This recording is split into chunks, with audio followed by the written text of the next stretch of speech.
And gentlemen, may I have your attention, please?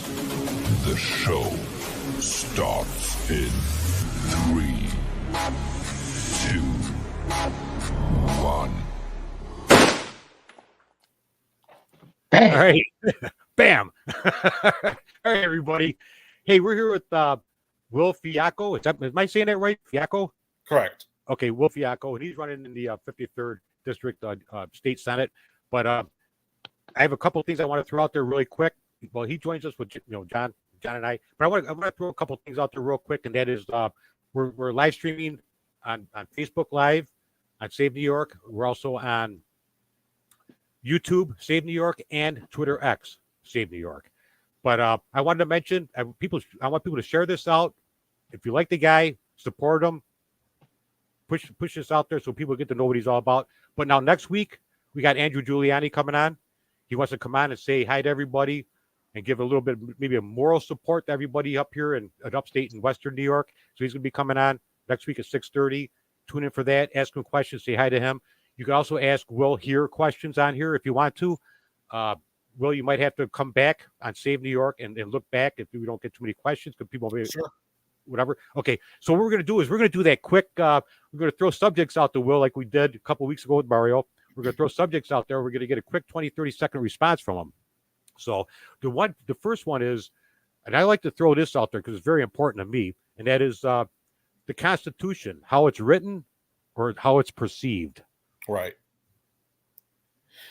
How are you asking a question? Well, what's your view? Is it how it's written or how it's perceived? That's a tough question. I think that it's a matter of interpretation, but I think that we need to get back to the basics of how it was basically written by our founding fathers. Okay, that works. That's perfect. So it's pretty much how it's written. Yeah. In short, yeah, I would lean more towards that. Okay. All right. Now, the Second Amendment. I support the Second Amendment. I believe that we are losing that right in this country, and especially in New York State. I was just at a scope meeting last night, and they were talking about the way that Letitia James is now going after people that get their ammunition in other states and trying to prosecute them. And it's just getting ridiculous. The way that the Second Amendment was written, it says that the desire or the right to own bear firearms shall not be infringed. And that's exactly what our laws are doing. They're infringing that right. Okay. All right. Parental rights in schools. Oh, boy, that's a big one on me. I am a strong believer that we need to get rid of all of this gender ideology in the schools. We need to get rid of CRT, SEL, and DEI. We need to get back to the core curriculums of math, English, science, and history. And parents need to get more involved in their school boards to implement those policies. We have lost our vision in the schools, and the schools are no longer putting out people that are ready for the workforce. They're pushing social agendas, which are just not working. All right. Banning natural gas. Oh, absolutely not. Natural gas is a big part of the energy in the state of New York, and to ban it is just insane. There's no scientific basis for that claim that the liberals are pushing, in my opinion. Okay. Illegal immigrants. Oh, that's another one. Boy, I can tell you, I could go on for an hour on that one. Number one, close the borders, period. It needs to be done. Donald Trump gets in office, close the borders. That means for illegals and legal immigrants too, until we can figure out how to handle the 7 million illegals that came into this country in the year 2023. 7 million. 7 million. Oh, God. And it's just going to get worse in 24 because the way that Biden is handling it, he's just going to keep letting them come in. And they're not coming in from South America or the Central America nations. They're coming in from China. They're coming in from Iran. They're coming in from all these countries. And what are they? They're totalitarians. I hate that word. I can never say it right, but I can spell it. But they're coming in here and they want to push an agenda to destroy free enterprise capitalism in the United States, and that has to be stopped. Okay. Wow, I thought maybe there was like three or 4 million. I never fathomed 7 million of them already. Oh my God! 3. And in addition to that, you're talking about young people, females who are going to reproduce, they're going to have children, and then they're going to have their anchor babies. And we don't need that. And they are destroying our fabric of our country. They're taking away the capitalistic system that we have always depended on for 250 years. Absolutely. Right. Wow. Okay, I got one more subject here before we can start getting way off on things. All right, quarantine camps. Oh, God, absolutely not. I mean, why don't we just call them concentration camps? We're going to go that far. I do not believe. Now, I did get vaccinated because I did believe that, and I'm immunocompromised myself, so I had to go ahead and go forward with it. But I did not agree with the mandates of immunization. And after looking back at what happened with COVID and the crisis and how it was so inflated, it was so fear panicking. They wanted to get us in a panic mode. I now believe that they messed up big time. And in my opinion, Rochelle Walensky of the CDC and Anthony Fauci need to be prosecuted for the pandemic, or the panic rather, that they caused during the pandemic. All right. Actually, they're all really great answers. All right. Yeah. So now let's get into who you are. All right. Let people know who you are, what you did, what you're doing, and why. A lot of people don't know this, but you were a Democrat up until 2 years ago. Correct. Why you changed over to Republican? Everybody already knows I'm not a Republican or a Democrat, so I'm like unbiased and all that. But I just go by the person who what their values are. But go ahead and just let people know what you're all about on that aspect. When I ran for the Assembly District against Kenneth Blankenbush on the 117th, I ran as a Democrat because I believed at that time that the Democrats were going to be the more cooperative party of working with the Republicans to come back to common sense policies. As I got to know the Democrats during that campaign, I realized this was not the party for me. All I ever heard in the meetings that I went to was, I want free education. I want free childcare. I want free housing. I want free this. And I went, that's not the government's job.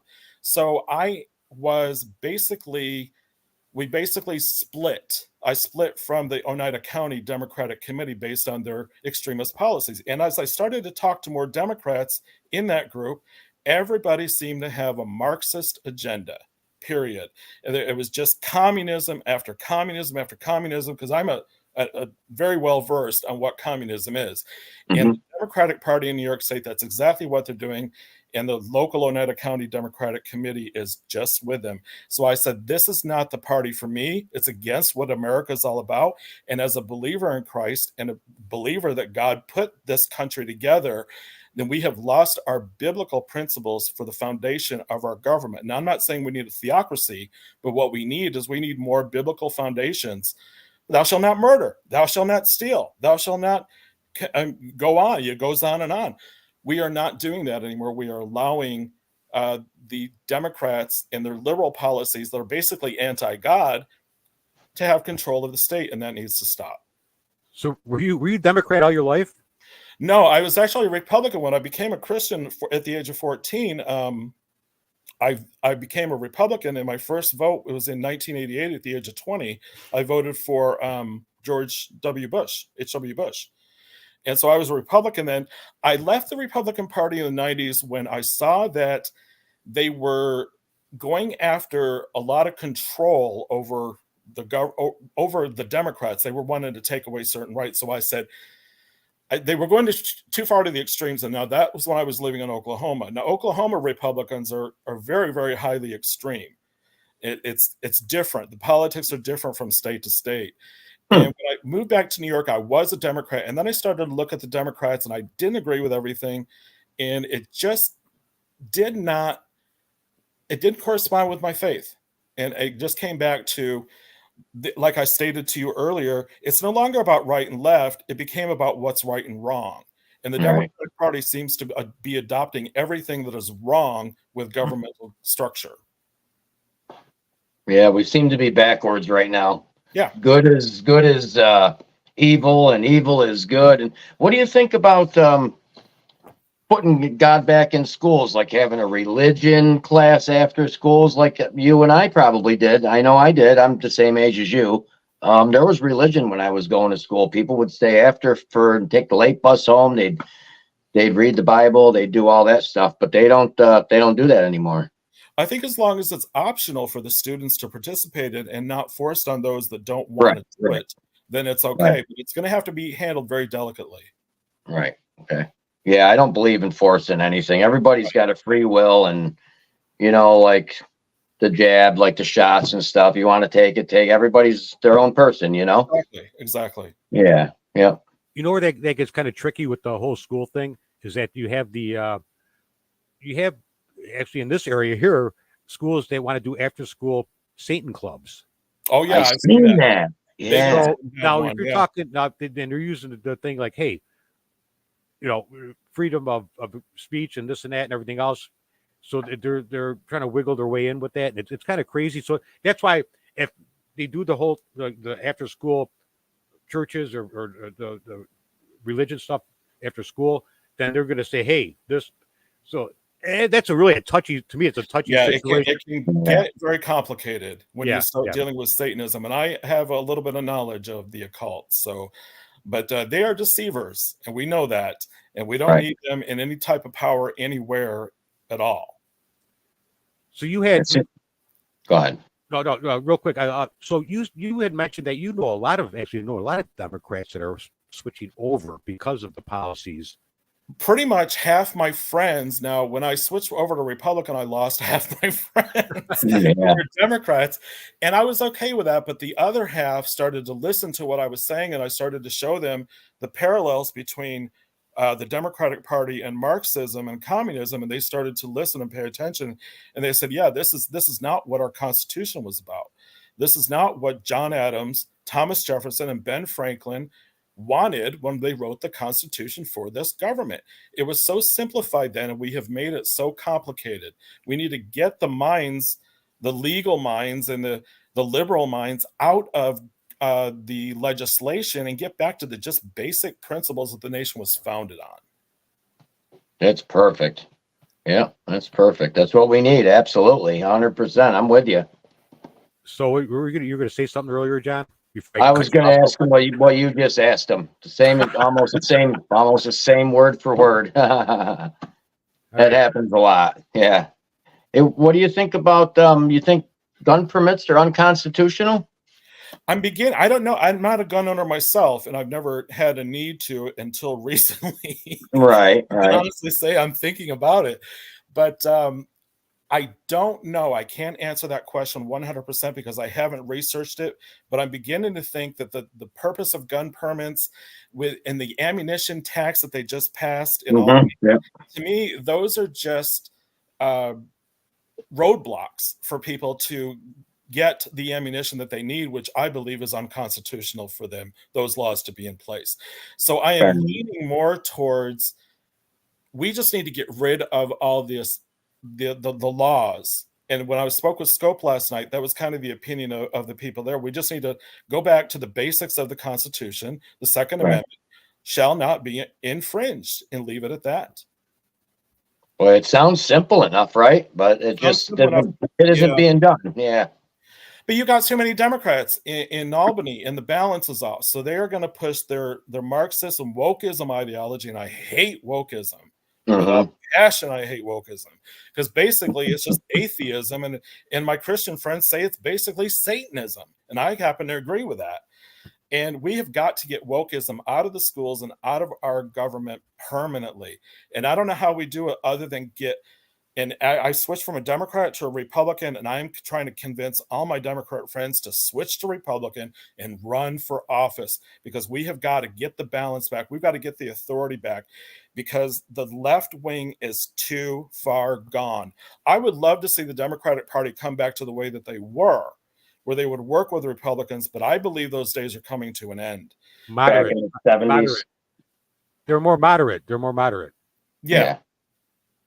Yeah, so like back in the 70s and early 80s, I mean, I wasn't really into politics at all back then. I was a youngster. Yeah, me too. But back then, we're the same age. But back then, it's my understanding that the Democrats were really good people. Everybody was lining up to be a Democrat.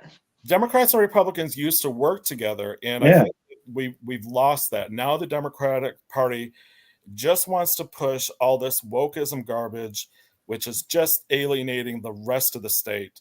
And you talk to the moderate Democrats and they say, we don't like what the Democratic Party is going, but they have a hard time switching over to Trump and the Republican Party. And I understand that apprehension because I felt it myself. I mean, I prayed. I'm a strong prayer. I'm a dedicated, committed Christian. I love the Lord. He's done so much for my life. He's the reason why I'm in politics is because I felt called to go into this.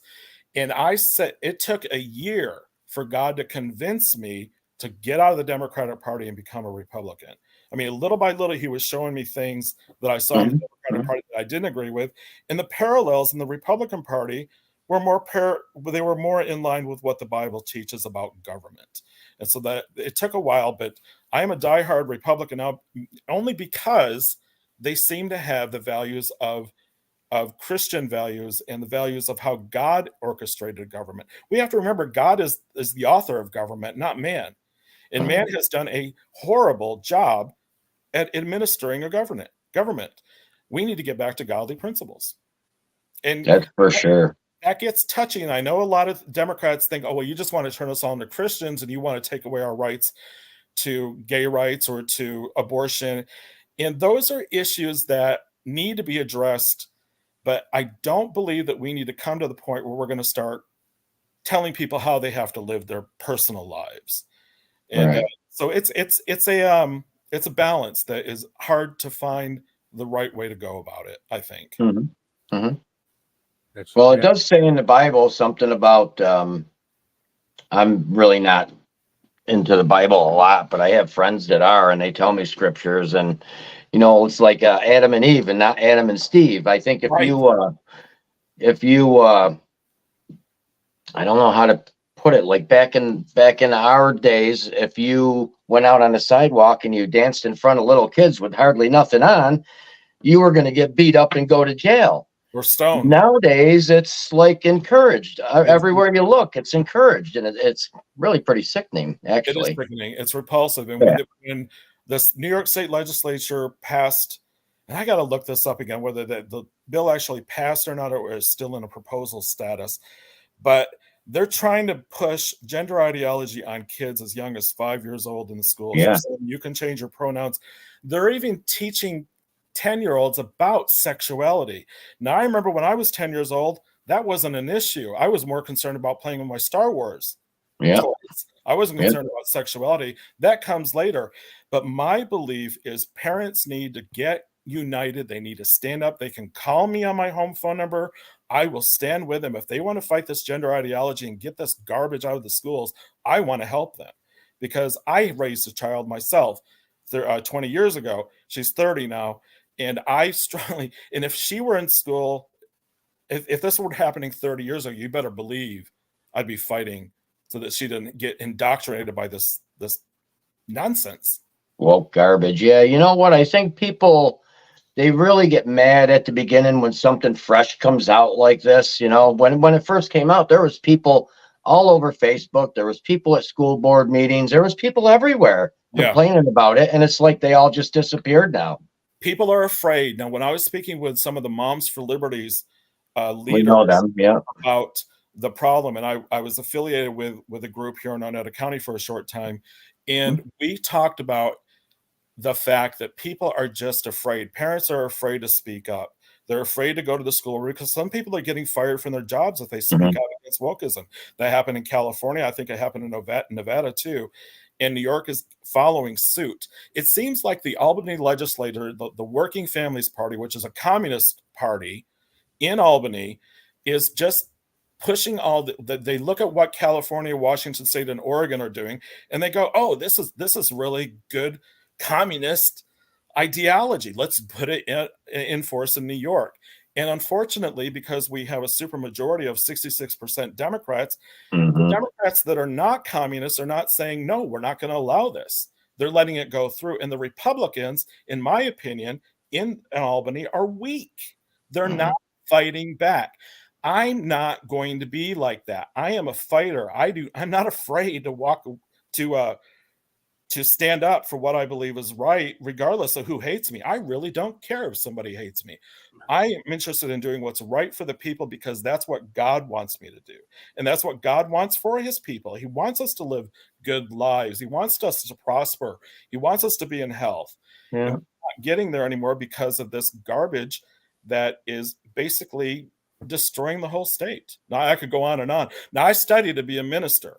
I studied to be a preacher and a music performing artist. So if you want to hear me preach, we'll have to be here a few hours. So I will relent. Hey, let me ask you this. So, like, as far as the Democrat Party, do you think a lot of them that are sitting there, they know that things are not right, not going on? Do you think it might be like an ego problem also? I think it is. It is pride. Pride is yes. one of the things that I think is preventing them. They're not willing to admit that they're wrong.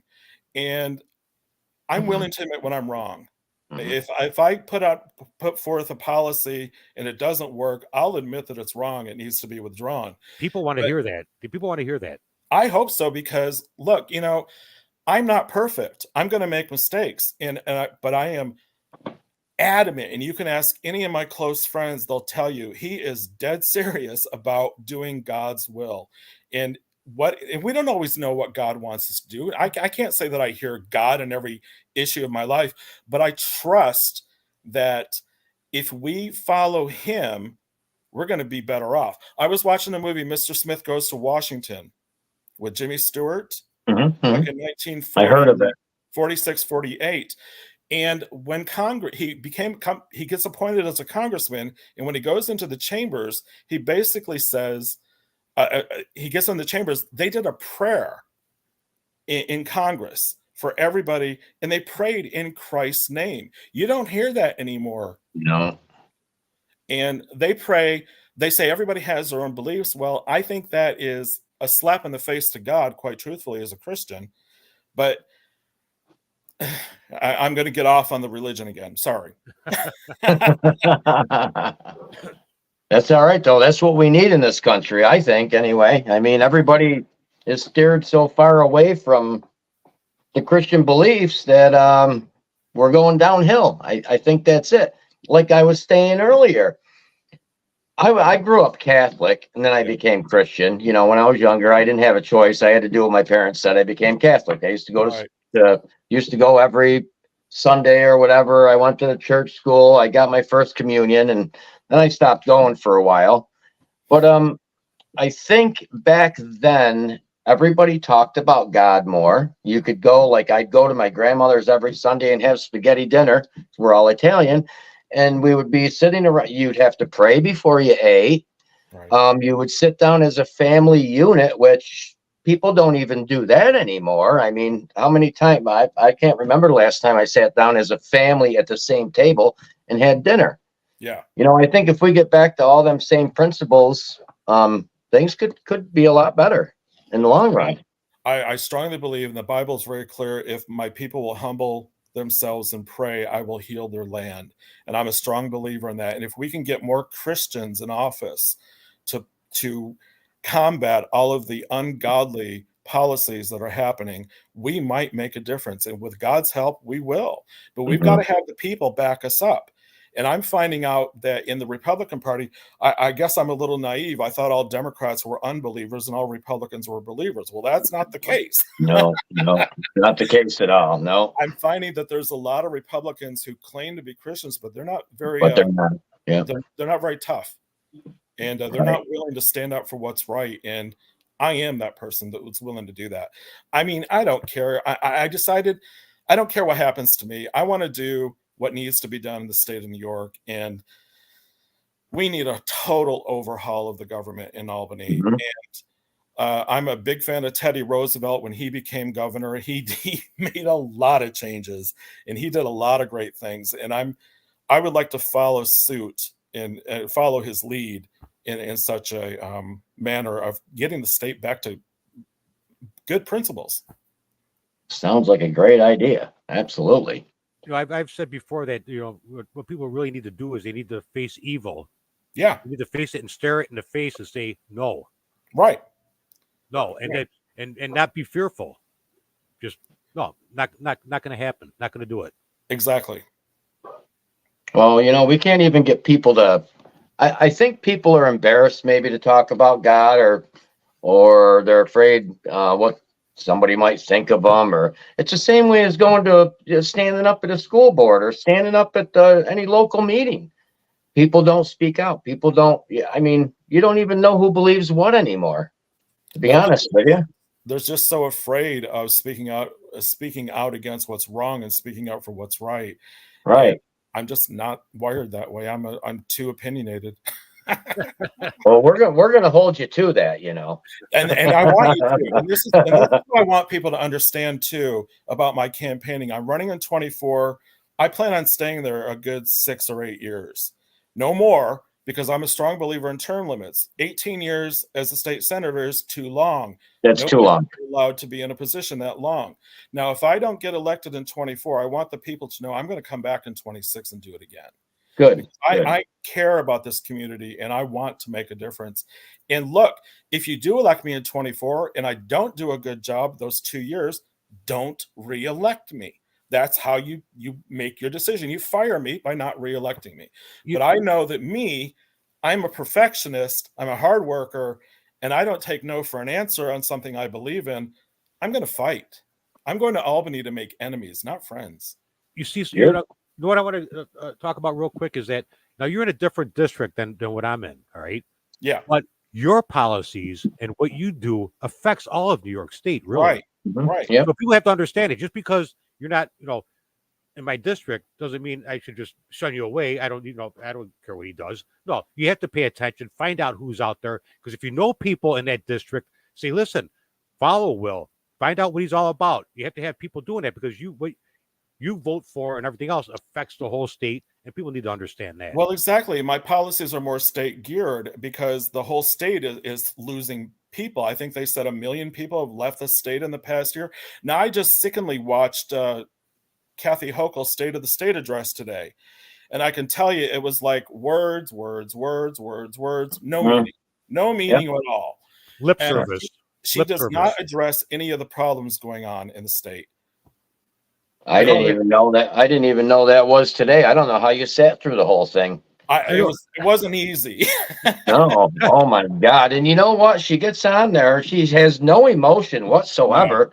She talks like a robot. You can tell she really don't care about the people. She cares about her people, and the heck with the rest of us, basically. And she doesn't write her speeches. The Democratic Party writes them for her. She's paid millions of dollars for her State of the State address to have somebody write it. I can write my own speeches. I don't need somebody to put words in my mouth. I have enough of my own. I want to say, you know how I found out about the state of address? You know how I found out? No. I went on Will's Facebook page. No way. Did you? I saw you posted it. Yeah, because I went on his page because I went on his page and I looked through it because before we have somebody on, I want to know what they're all about. Yeah, I did too.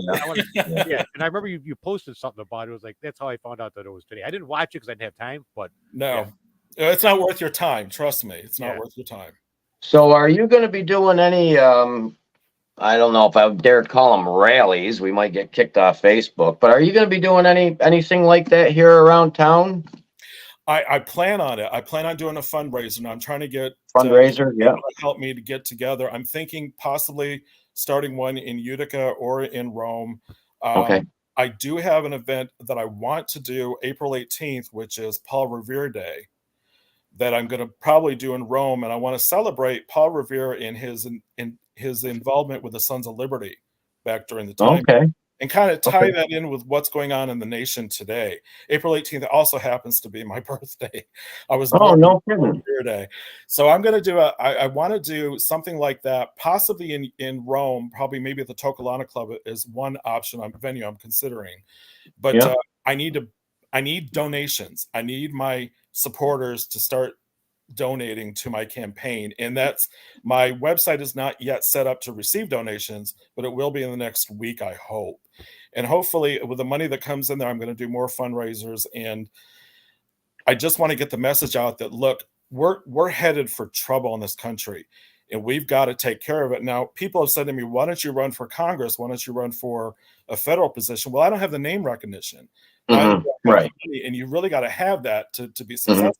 You got to start out at county first. I'm starting out at the state, and in 2 years, if God puts it on my heart to run federal, I will. I want to see Kathy Hochul out in 26, period. And if I get elected in 24, I'm going to be challenging her right and left. But she needs to go in 26. And there is one senator in Western New York that I like very well, Rob Ort. Yes. And I have corresponded with him, and he hasn't called me back yet. He's probably been too busy. But I think he would be a great candidate for governor in 26. And I told him, I said, if you're not going to do it, I'm going to do it.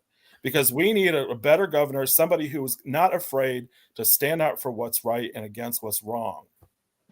Yeah, I helped Sheriff Carpinelli. I was one of his main contacts for running for governor the last time around here, Sheriff Mike Carpinelli up there in Lewis County. Yep. So I'll tell you, for running for governor, it's a lot. I mean, we made it all the way to the Republican convention, and we did very well, but the donation part of it was tough. Asking people for money was tough.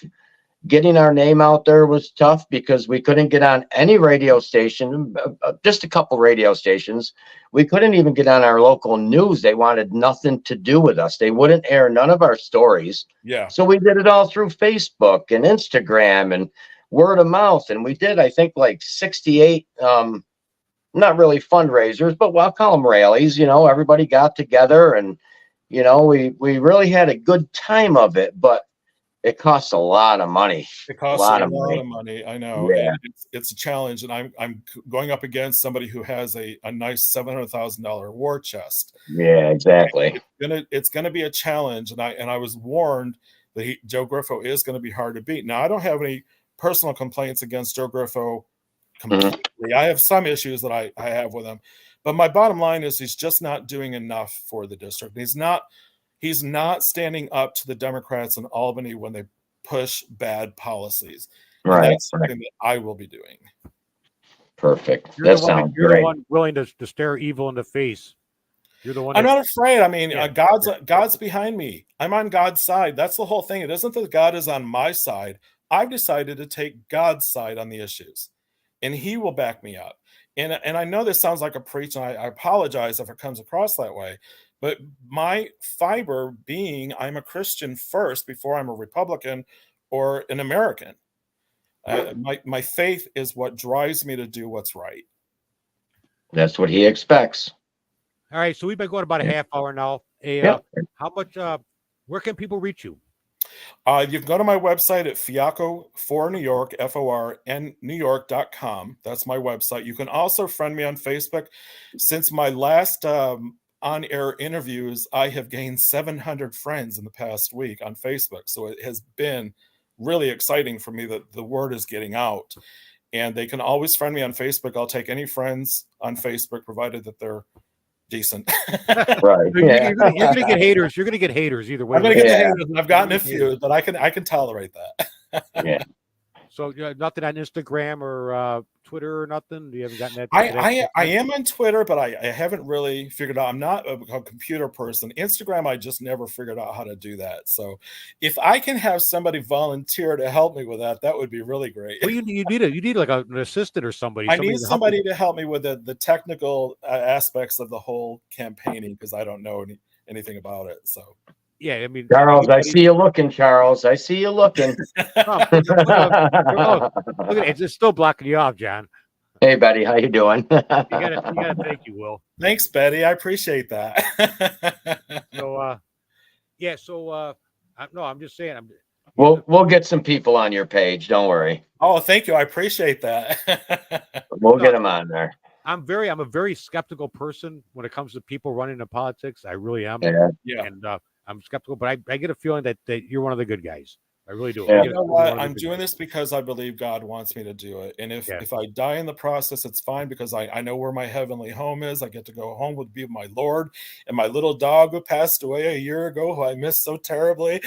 And but as long as I'm on this planet, I have to do what needs to be done.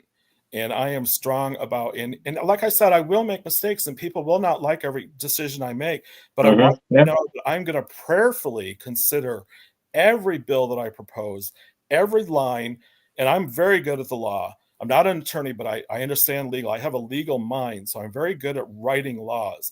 But I am going to be praying over everything that I do because I want to succeed at this. I want to do this job the way God would have me do it.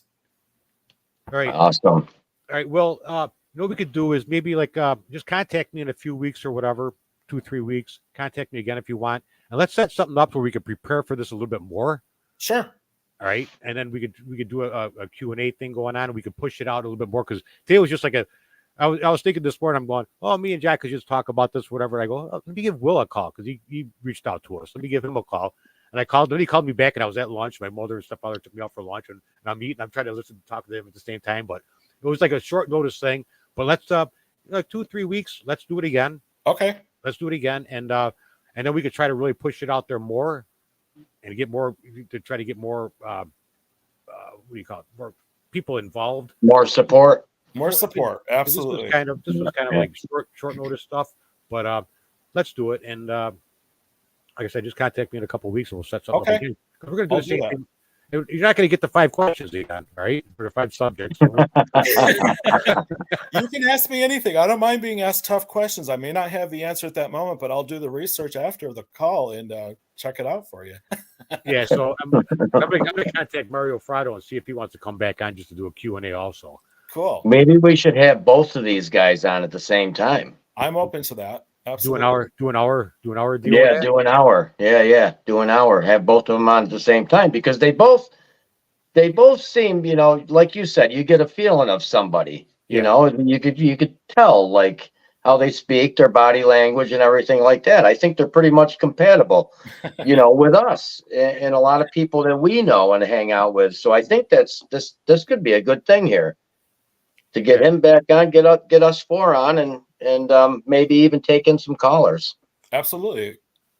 I was thinking about setting it up with you could do a Google phone line. Yeah, I think we should do that.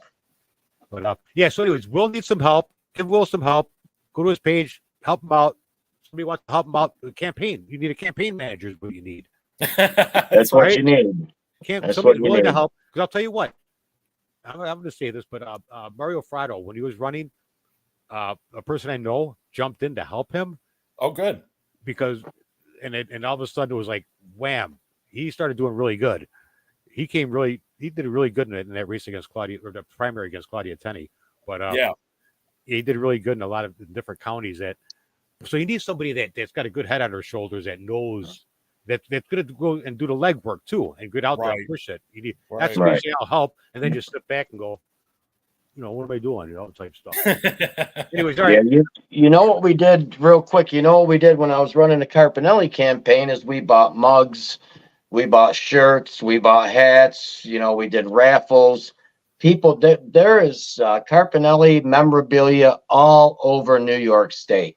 And we set it up on Facebook like a month in advance. Like, we're going to be here at such and such a date, and we would just keep promoting it. Charles, we went to some rallies that there was 400, 500, 600 people there that we brought together. Where if we didn't do that on Facebook, there wouldn't have been probably 30 or 40 people. Yeah. But we ended up bringing them all together like that, and that's how we got the ball rolling. So I guess we're going to have to do the same thing with you and get your name out there a little bit, you know, and just to get it rolling. Absolutely. So, and I definitely want volunteers to help me. I definitely need some pointers on where to go with a campaign. Okay. Yeah. Oh, well, I'm sure we'll have you back. We'll work something out. Okay. All right, everybody. Good talking to you, Will. Thank you, gentlemen. Nice meeting you, Will. Like I said, everybody follow him, get to know him better, help him out if because he needs a little bit of help, and let's get him elected. And we will see everybody next week when we have Andrew Giuliani coming on. So come back next week. Watch the show next week, and have a good night, everybody. Have a good night. Good night. All right.